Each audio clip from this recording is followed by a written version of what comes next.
Welcome my dear students to chapter 19।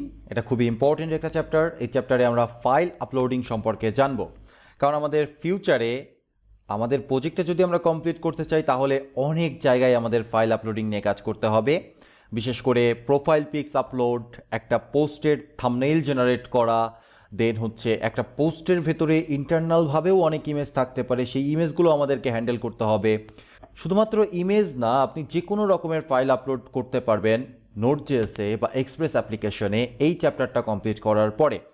Actually file কিভাবে upload করতে হয়, ফাইল আপলোড করা যায় দুইভাবেই। আইদার আপনি রেস্ট এপিআইয়ের মাধ্যমে ফাইল আপলোড করতে পারেন, অর্থাৎ নর্মালি আপনি ফাইল ট্যাগের মাধ্যমে একটা ফাইল ইম্পোর্ট করলেন, সেই ফাইলটাকে সাবমিট করে সেন্ড না করে জাস্ট নর্মালি অ্যাজাক্সের মাধ্যমে সেই ফাইলের ডেটাটাকে সার্ভারে সেন্ড করে স্টোর করে রাখতে পারেন। এটা রেস্ট এপিআইয়ের মাধ্যমে পসিবল, যেটা আমরা দেখব। অবভিয়াসলি সেটাও আমাদের দরকার আমাদের প্রজেক্টের জন্য।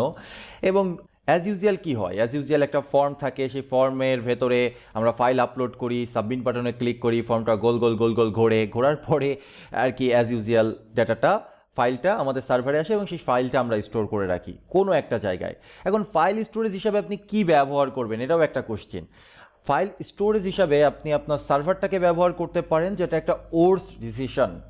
আমি মনে করি আপনি যদি ফাইল স্টোরেজ হিসাবে আপনার সার্ভারটা ব্যবহার করেন তাহলে সেটা হবে ওর্স ডিসিশন। আপনি পিএইচপি ল্যাঙ্গুয়েজ নিয়ে কাজ করলে সেখানে আপনি আপনার ফাইলটা স্টোর করতে পারতেন, বাট আপনি ব্যবহার করছেন নোড.js এর সার্ভারগুলো পিএইচপি এর সার্ভারের থেকে অনেক বেশি দামি হয়। সেক্ষেত্রে আপনার বড় স্টোরেজের জন্য অনেক টাকা পে করতে হবে।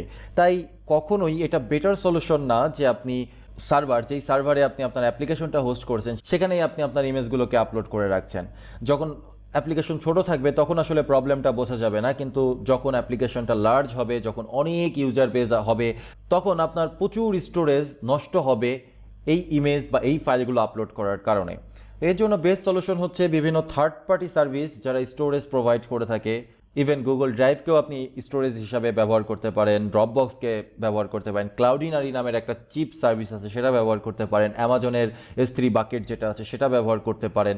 অ্যাজ ইউজুয়াল সার্ভারের সাথে কেউই ইমেজ রাখে না, কিন্তু আমরা যে অ্যাপ্লিকেশনটা তৈরি করছি সেই অ্যাপ্লিকেশনটা কাইন্ড অফ ওল্ড জেনারেশনের অ্যাপ্লিকেশন, অর্থাৎ ওয়েবসাইট। অ্যাকচুয়ালি এই অ্যাপ্লিকেশন না করলে পরে আমরা ওয়েবসাইট বা ওয়েব অ্যাপ্লিকেশন সম্পর্কে আইডিয়া পাবো না। দ্যাটস ওয়াই আমরা এই টাইপের ওয়েব অ্যাপ্লিকেশন তৈরি করছি অ্যাজ এ বিগিনিং। বাট ভবিষ্যতে আমরা যখন রেস্ট এপিআই তৈরি করব, মডার্ন ওয়েবসাইট তৈরি করব রেস্ট এপিআইয়ের মাধ্যমে, ফ্রন্ট এন্ডে কোনো একটা ভালো লাইব্রেরি ইউজ করব, তখন মোটেও আমরা আমাদের ফাইলগুলোকে আমাদের সার্ভারেই আপলোড করব না। আপাতত আমরা আমাদের সার্ভারে আপলোড করব। তো আমরা কিভাবে সেটা করব? ফর্মের আকারে। ফর্মে যেই ফাইলটা থাকবে, একটা ফর্মের সাথে কি কি থাকতে পারে? একটা ফর্মের সাথে আপনার বিভিন্ন ফিল্ড, টেক্সট ফিল্ড থাকতে পারে, সিলেকশন থাকতে পারে, ড্রপ ডাউন থাকতে পারে, ড্রপ ডাউনই তো অ্যাকচুয়ালি সিলেকশন, মাল্টি সিলেকশন থাকতে পারে, একটা টেক্সট এরিয়া থাকতে পারে, নাম্বার থাকতে পারে, ডেট টাইম থাকতে পারে, চেকবক্স থাকতে পারে, রেডিও বাটন থাকতে পারে। এইগুলো হচ্ছে নর্মাল ডেটা। এই ডেটাগুলো অ্যাজ ইউজুয়াল দেখা যাচ্ছে যে হয় হবে ট্রু ফলস, না হয় হবে অর্থাৎ বুলিয়ান, না হয় হবে স্ট্রিং, না হয় হবে নাম্বার, এইগুলোর ভেতরে। কিন্তু যখন আমরা ফাইল আপলোড করছি ফাইলটা কিন্তু এই তিনটা টাইপের ভেতরে পড়ে না।